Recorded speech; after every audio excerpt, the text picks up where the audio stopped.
অতএব সময় থাকতে সাবধান হন। বিসমিল্লাহির রহমানির রহিম। প্রিয় উপস্থিতি, আসসালামু আলাইকুম। জুলাই গণ অভ্যুত্থানে আমাদের তিনটা আকাঙ্ক্ষা নিয়ে বাংলাদেশে একটা নতুন অভিযাত্রা শুরু হয়েছিল। তার ভিতরে একটা হচ্ছে নির্বাচন, একটা নির্বাচিত সরকারের কাছে রাষ্ট্রকে আবার বুঝিয়ে দেয়া, দ্বিতীয়ত হচ্ছে বিচার, এবং তারপরে হচ্ছে সংস্কার। আমরা দেখেছি গত গণ অভ্যুত্থান পরবর্তী 1.5 বছরে বর্তমান ক্ষমতাসীন সরকারি দল নির্বাচনের জন্য কতটুকু উদ্গ্রীব ছিলেন, ঠিক ততটুকুই তাদেরকে দেখেছি খুবই কম আগ্রহের ব্যাপার বিচার এবং সংস্কারের ব্যাপারে।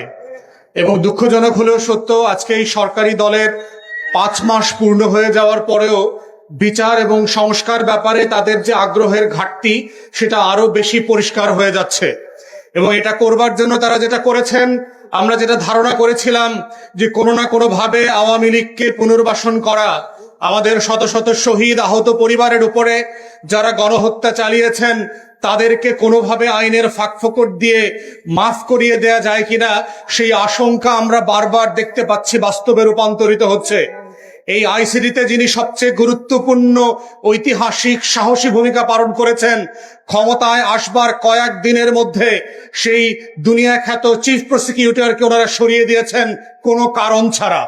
এবং এখন যাদেরকে দায়িত্ব দিয়েছেন তাদের আসলে এই টেকনিক্যাল এক্সপার্টিস নাই যারা এই দায়িত্বটা পালন করতে পারবেন।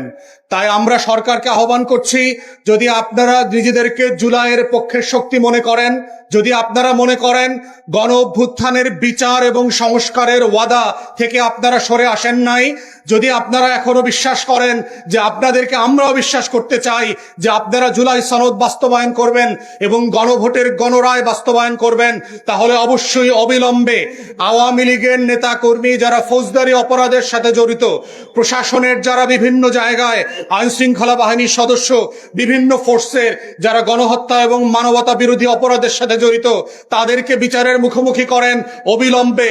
এবং একই সাথে গণহত্যার দায়ে আওয়ামী লীগকে দল আকারে বিচারের মুখোমুখি করা। কিন্তু একইভাবে এটাও আমরা আশঙ্কা করছি, বিচারের নামে আদালতের ঘাড়ে বন্দুক রেখে আপনারা আবার আওয়ামী লীগকে রাজনীতিতে ফেরত আনবেন কিনা। সেরকম দুরভিসন্ধি থাকলে মনে রাখবেন, যেদিন আওয়ামী লীগ বাংলাদেশের রাজনীতিতে ফেরত আসবে, সেদিন বিএনপি নামক দল বাংলাদেশের ইতিহাস থেকে নির্বাসিত হয়ে যাবে।